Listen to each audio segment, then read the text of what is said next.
Welcome to Willow Healing Matters, the podcast. We are so excited to have you joining us on this journey where we explore different ways to empower your soul, whether it's healing in your kitchen or all the way up in the corporate world. Come with us as we look into different ways to heal your mind, body, and soul. My virtual obsession, my romantic thriller, is now available on Amazon and other online retailers. This book explores the intersection of loneliness, love, and how chasing perfection through technology can lead to fantasy and reality colliding. My virtual obsession out now. Hey everybody, it's Catherine Crestani with another episode of Willow Healing Matters, and today I'm joined by the beautiful Lynda Samphire. She's an intuitive guide and educator whose work centers on nervous system restoration, sleep, and dream intelligence. She weaves together neuroscience, dream work, and gentle microdosing practices to support emotional regulation. Her approach emphasizes restoration, embodiment, and integration, allowing insight and creative intelligence to emerge naturally rather than through force. So a big welcome to the show, Lynda. Thank you. Excited to be here and have this conversation. Well, there's so much in there I just want to unpack, especially about dreams. But I always love to ask people how they kind of came to doing the work that they're doing. Yeah, it's an interesting one, isn't it? How we align with what resonates. My mom passed when I was 2, and she would actually come to me in my dreams. And so since a little girl, I just realized that working with dreams and paying attention to my dreams is a way to connect with something larger than what we're seeing every day. And then that just grew and expanded, and I started realizing how much intelligence comes through while we're sleeping. I love that. And I feel that too. Sometimes you have those dreams and you have to put together all the symbolism and you think, what was that, right? And then other times you can have those dreams and you fully understand what's being shown. And I know for me, I feel like I've got 3 categories of dreams. Like I have the ones that are all the symbolism that I have to really think about. I have the ones that are so clear and I get the perfect understanding. And then I have the ones that are beyond a dream. It's more that soul connection or something going on with the soul that are, you can't even explain it. It's just almost a soul memory. Or I guess we could go to a whole completely woo section and go parallel lives or things like that. Yeah. But it's really interesting how much can happen in our subconscious. Most definitely. I always look at dreams as just language of the soul. And yeah, it can come with some really crazy, crazy stuff. It's like, what was that? Why was I flying on a fish through the sky? Right. However, the symbols are so important, and it is our language of the soul. And I feel it's very personal and individual to each person. And so as we begin to work with our dreams more, then we can decipher kind of what's happening. What do I need to look at? But in every single aspect of a dream is ourselves. I don't care what the dream is. There will be an aspect of ourself in there, and it's being shown for our own evolution, evolving, transforming through giving us kind of a strange little roadmap for waking. Yeah. Yeah, which is so beautiful. I have so many questions popping in my head. Okay, thank you. They're like, say this one first. I was like, all right. So the first question is, what are common misconceptions that people have about interpreting dreams? Well, gosh, that's a big one because there's so many. First of all, I'm going to start with nightmares because that's the big one, right? So nightmares, I look at them as a gift, and it really is that shadow self of us speaking, but we can get that mixed up with something bad's going to happen. Something's coming to get us, something evil or dark or someone in our waking life. And we make it about outside of ourselves rather than within. And it's really just screaming, saying, this is so important. Please listen. You're ready to move this. I used to have the symbol of Michael Myers from the horror movie Halloween. Used to show up a lot as my nightmare. There was at one point, and this went on for a while. So fear, right? We're looking at fear, ready to move. I actually pulled the mask off, and behind it was my face and its fullest power. And I went, I'm afraid of my own power, and which a lot of us are coming into it, stepping into it. And, even just saying it right now, I can kind of feel the chills running through me and the vibration. So if we look deeper in what that fear is, we're going to see ourselves. And we can also just say, you know what, I hear you speaking, gentle, please. And that can kind of settle the nightmares down, especially those reoccurring ones. How interesting. Because I'm a mom, I'm going to ask this question. So when our children are having nightmares, what's the most helpful way to kind of encourage them through it? Yeah, I like that question because they're so scary, especially when we're children. I think just being able to hold space for them to unwrap it instead of just saying, oh, it's just a nightmare, it's not real. And to shift the perspective as a softening that there's something, coming through, and it's fear-based, but then not to be afraid of fear. As a child, we're not saying, well, you're afraid of your own power, because I don't think that's going to really resonate, but that you are protected and that you are loved and nothing horrible can ever get you. But I like art for kids to kind of draw everything out. That's a beautiful way of framing that. I know for me, if I can get my son to talk about it and just share it, and sometimes he doesn't want to. And I said, well, sometimes talking about what happened can help you understand it. So, Yeah.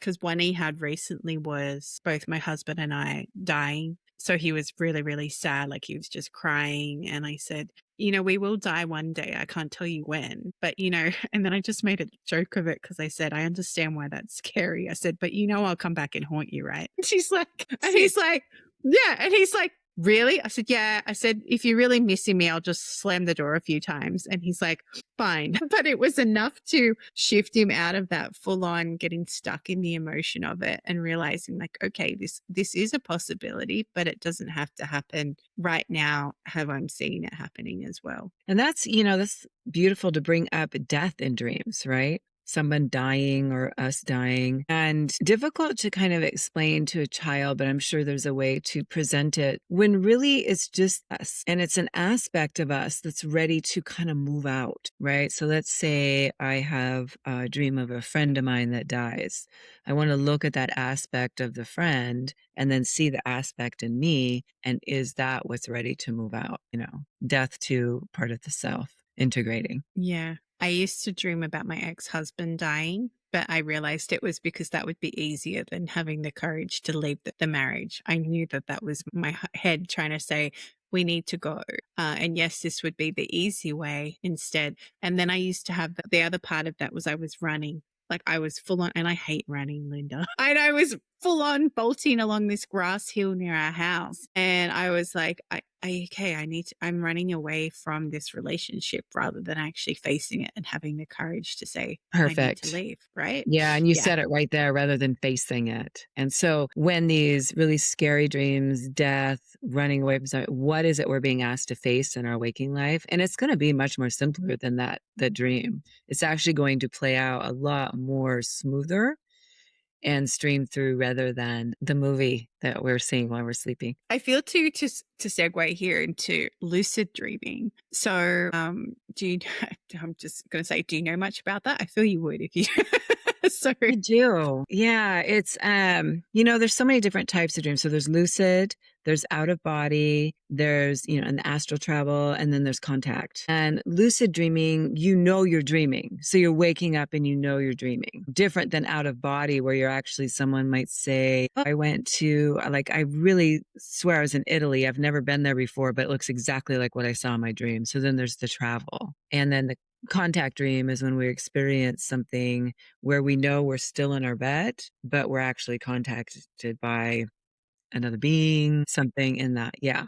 So lucid dreaming, you definitely tell the difference. You're dreaming. So you're waking up and you're dreaming. One of the beautiful things to do about lucid dreaming is to say, well, am I dreaming or am I awake? There's going to be something in there that's not normal. Like maybe your hands are super long or super big. So then you're going to go, okay, I'm lucid dreaming. Or maybe a horse goes flying through the air with a pig's tail. Then we know that, okay, I'm lucid dreaming. But it feels real. Like, or am I in another planet? No. Yeah, exactly. Yeah. And you can do these sign, have little signposts that know what's happening. And then the trick is a lot of times we jump and get fearful, and it puts us right back awake into the body. And so it's about learning to receive. I always figure all dreaming is learning how to receive in life. And then we can just learn to kind of play in there, work in there. It's a practice. I do more travel and contact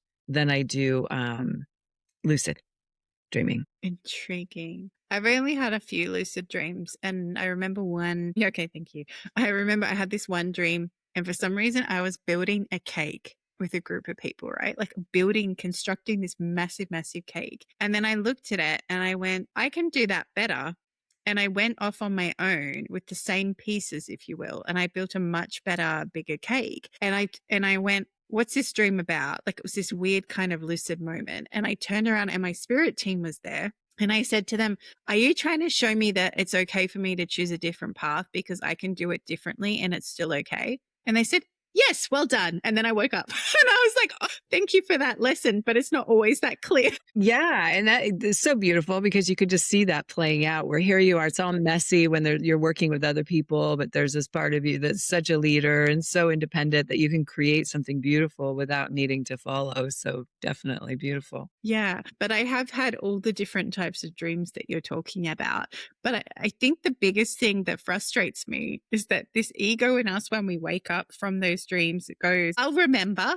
And then, within 20 minutes, we've kind of forgotten, unless it's really profound. So do you have any tips for people in how to interpret their dreams? Yeah.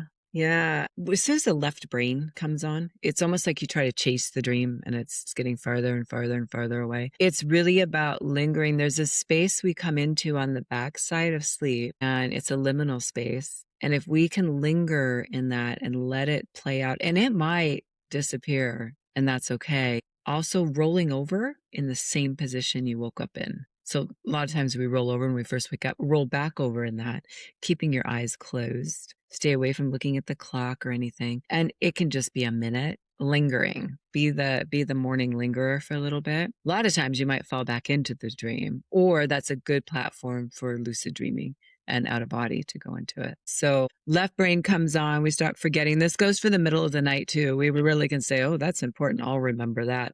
And then we don't. So writing it down as quickly as possible, and really just the symbols, like a black dog, white cat, whatever, just so it can kind of trigger it later when we do have time to sit with it. Yeah. Yeah, I feel that's important. And then someone once told me the feelings are important as much as the symbols. Yeah, I was just going to say that. I'm in the middle of the Living Dream course right now. And there are a couple people that are saying, I know I'm dreaming, but I can't remember it. But I know I'm dreaming. And one thing to do is, yes, how did you feel the minute you woke up? And write down the feeling, because maybe you're being asked to see that first. And then secondly, I know I dream. I know I had a dream. If I could remember it, it was. And then write. A prompt. Yeah. What do you say to people who say they can't dream or they don't dream? That they do. Everybody dreams. I do that too.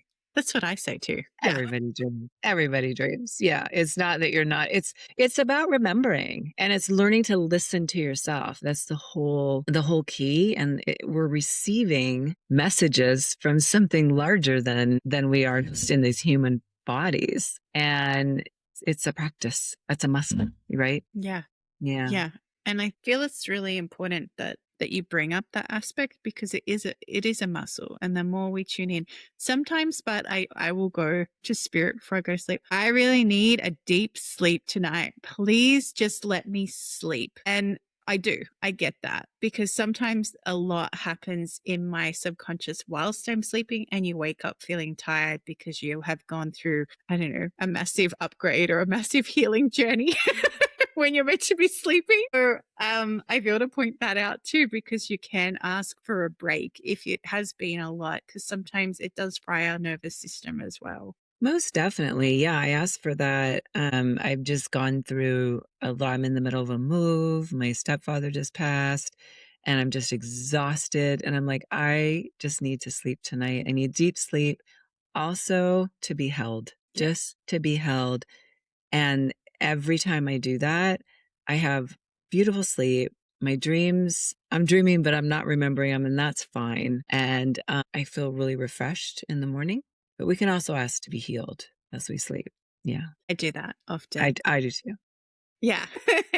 People are like, what? It's like, yeah, if you actually surrender your healing to the universe, they'll take you through healing. Sometimes I'll start and go into a little bit of a ritual, like I'll go connect in with my spirit team or something like that. And then I just drift off. But I know that they've got it. Especially I find if I fall into a deep sleep whilst that's happening, that I'm going to a very deep level of healing, or even if I'm working with a practitioner, I've had like online guided sessions where they were doing healing, and I've just drifted off and woken up like an hour later going, where am I? Then messaged the practitioner, I'm so sorry, I fell asleep. She's like, don't be sorry. It just means you went into that deeper level of healing. But a lot of healing can happen when we choose to surrender and put ourselves in that deeper state. But I feel it's so important to remember that it's okay to ask for it too. Always. And, and that's really the most important part of it all, is the intention and what we put forward. And I love how you said you call in your spirit team. Many times I had an experience once, it was a contact experience where I was in the presence of just angels, big, enormous angels all around me. And I was completely awake and looking at them as I see you.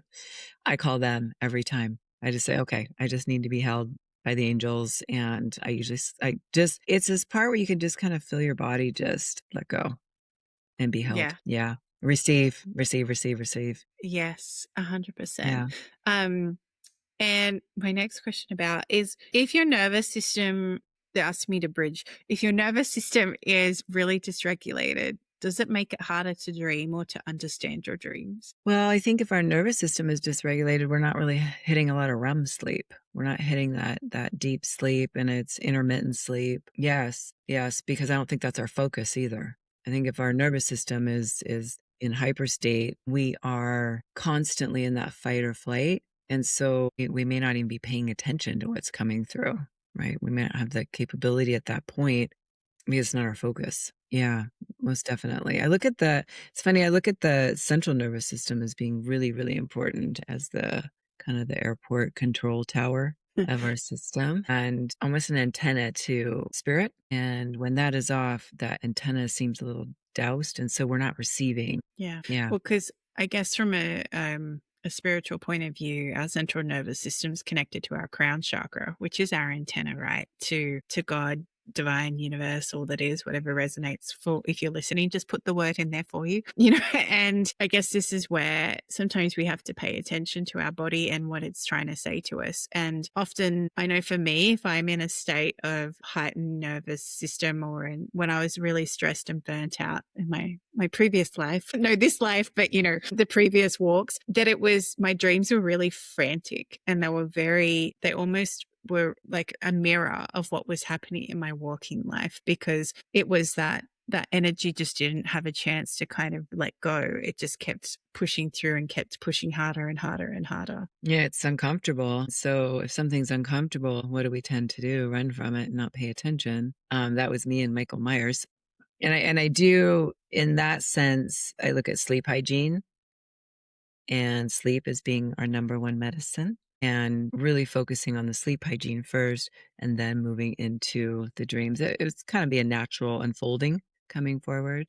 And I do work with some plant medicine in that aspect with dreams and sleep medicine. So there's sleep hygiene. Yeah. Can you explain a little bit more about what sleep hygiene actually means for people going, what?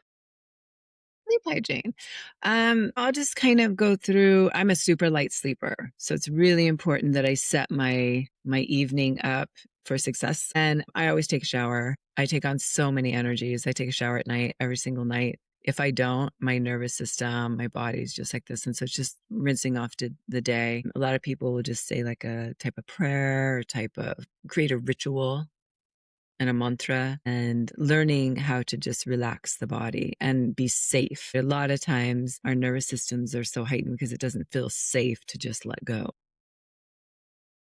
Yeah, that's beautiful. I shower at night too. I changed for a little bit and used to do mornings, because just me changing for other people. But then I went back to nighttime showers. And then when I started dating my husband now, he's like, why wouldn't you want to wash off the day? Like, exactly like you said, why wouldn't you want to wash off the energies? And because water can be so restorative and clearing that we don't even realize the deeper level it's working just by standing in that shower. It's amazing how you can feel like, this day, or the heaviness or the tiredness. You take a shower and it shifts everything. A lot of times I'll walk and then shower, go out for a walk and then shower. It just changes everything. Are we getting sunlight first thing in the morning to hit that and kind of bring that circadian rhythm in? That's powerful. Yeah. Yeah. 100%. The And foods we actually eat. doing the sun gazing, which I know people are like, what? But if you look at the sun with your eyes closed very early in the morning, it's so beneficial on so many Mm, levels. yes, beautiful. And just standing barefoot on the earth.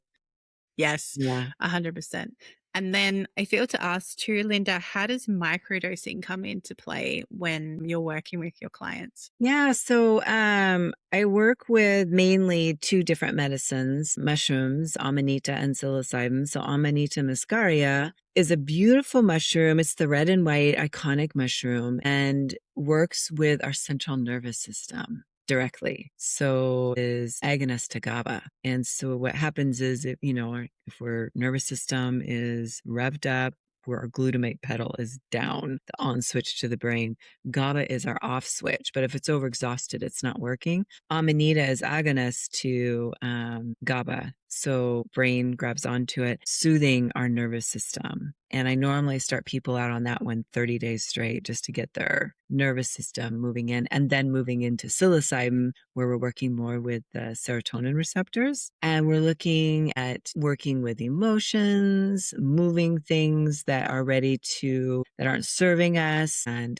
heightened creativity, which both of the mushrooms do. Because if our nervous system is settled, then we're automatically more aligned with our creativity and what we're here to do. So psilocybin works more with our brain and the neural pathways. Amanita works more with that central nervous system.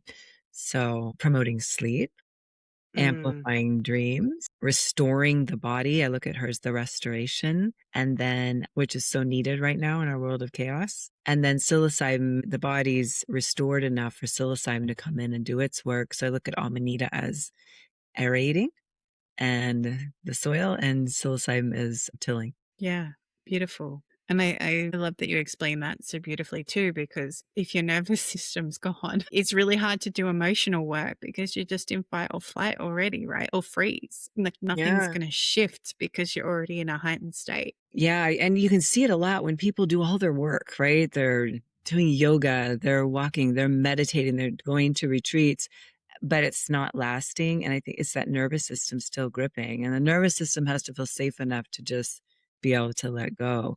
Amanita is beautiful for that. And I think I said that wrong because it's actually amanita tilling the soil and then psilocybin aerates.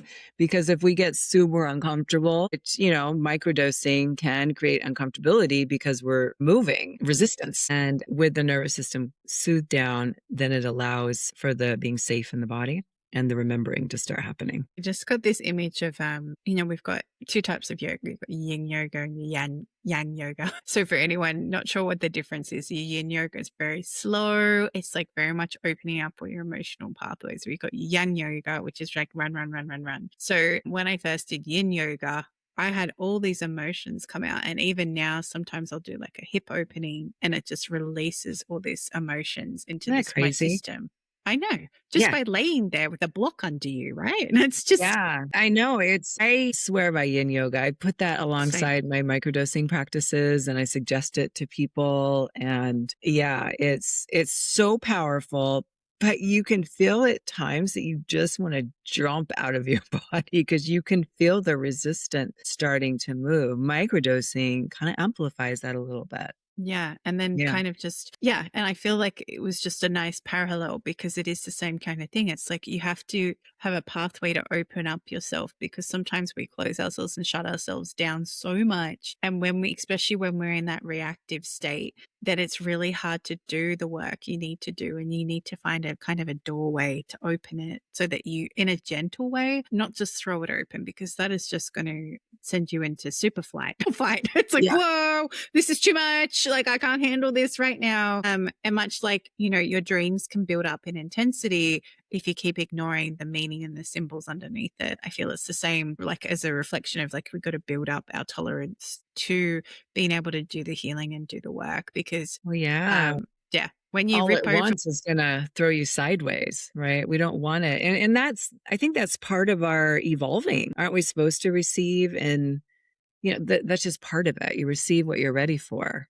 Yes, exactly. I have a friend and he went through like 2 years worth of veils in one night, and he wasn't okay. Like, he had like 3 or 4 healers working on him, and he goes, I don't recommend it. I guess this is what we're trying to contrast, right? Like, it's better off doing it gradually and building it up and allowing your system to regulate again, so rather than just throwing the switch and going, then it's full on. And I think like that's why microdosing I think is beautiful instead of these high peak performances. I've had that happen too, where so much has been received so quickly that the uncomfortability of it can feel, because you're messing with your identity, right? You're shifting your identity, and to take that away so quickly, it almost feels like psychosis. And so with microdosing, you're almost preparing the vessel for that to unfold.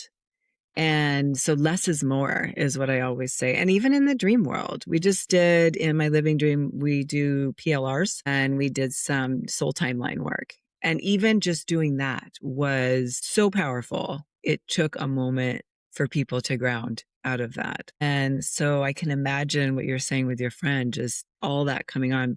I'm glad he had healers around him to help, but most people don't. No.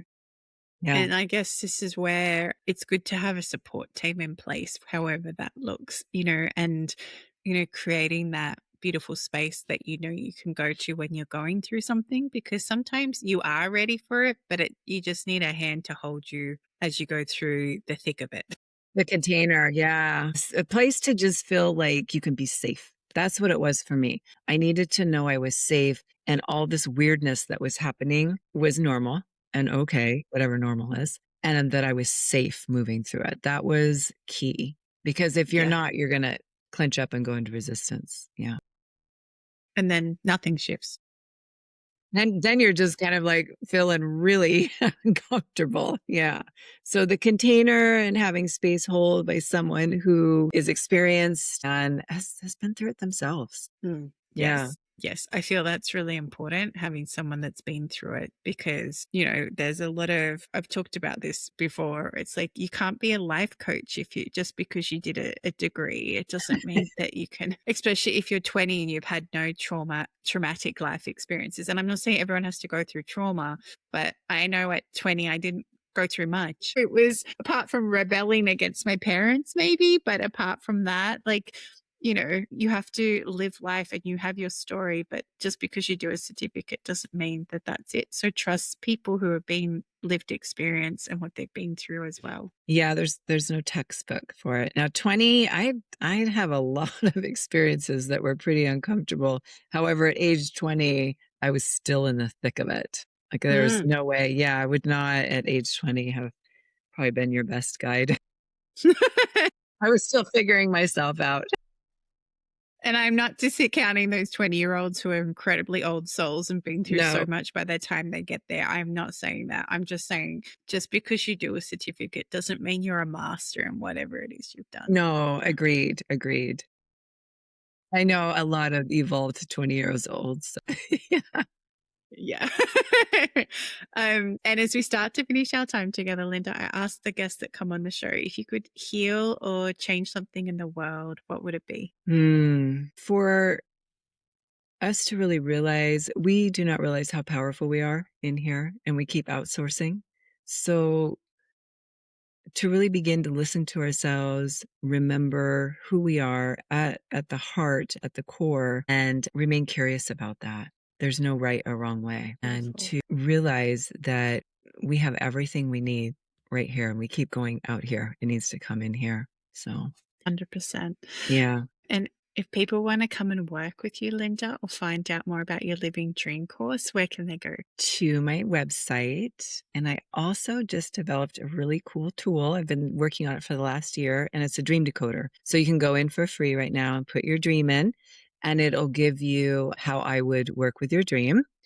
And it'll pick out symbols. It'll tell you what to work on, what to incubate, possibly in your next dream. So it's a super cool tool. And then, I have a dream series that you can just work on your own with too. So there's some different ways. Amazing. And I'll make sure to pop that in the show notes. And that is very cool. You've created a dream decoder. I used to have an app that you could look up like symbols in your dream and that sort of thing. And it was okay, but sometimes it was helpful to try and put together if it was really weird. Oh, you have And to I try remember, this one. okay, I will. Try it. I will, Yeah, because I'm curious. it's a Yeah. whole reading on you. And I'm super passionate about it because I spent so much time, I spent a year kind of creating it. So it was my voice and me. And yeah, so it's kind of, I love it. Amazing. Yeah. Amazing. And so you should. I'm excited to go and play with it. Yeah. And then everybody keep a journal by your bed. Yes. Just keep a dream journal by your bed always. Yeah. Yeah. Yeah. And because our ego will say, we'll remember it, but we Yeah. really won't. No, you won't. And there's something there. And then it might show up in your waking life. Like I see that a lot start happening. Yeah. 100%. Yeah. Well, So thank you so much, thank Lynda, for you so sharing. much. Yeah. This was lovely conversation. Thank you. And for everyone listening, if you enjoyed this episode, please feel free to like, share, or subscribe. If you want to go check out Lynda's Dream Decoder, please do check out the links in the show notes and go connect with her there. And thank you so much for tuning in. And Lynda, thank you so much for having a conversation about dreams, but not the dreams that we're living in waking life, those ones that are happening while we're asleep. Thank you so much. Hey, beautiful souls. It is Catherine Crestani here, and I wanted to have a chat with you about a really amazing cacao that I drink to help me get in ceremony, to help me ground, but also just because it tastes freaking good. So if you're curious and want to know about drinking something other than coffee or your standard tea, why not check out Creation Cacao? I love this with a bit of honey and cinnamon sprinkled in and just letting it brew and having that whole intention as you create this cup. So if you're curious and want to know more, check out the link in the show notes and in the bio and enjoy your cup of cacao. Thank you for listening to Willow Healing Matters, the podcast. We have so much love and gratitude that you have taken the time out of your day to empower you on your healing journey. The views shared by the person being interviewed might not necessarily reflect that of the host and should be used at your own discernment. Trust what resonates for you and follow your heart and soul guidance. If you have any underlying medical conditions or mental health issues, please consult with your healthcare provider before pursuing any of the recommendations. Likewise, you can always contact the person being interviewed to find out more information. This can be found in the show notes. Remember to activate, align, heal, empower, and find love in everything that you do.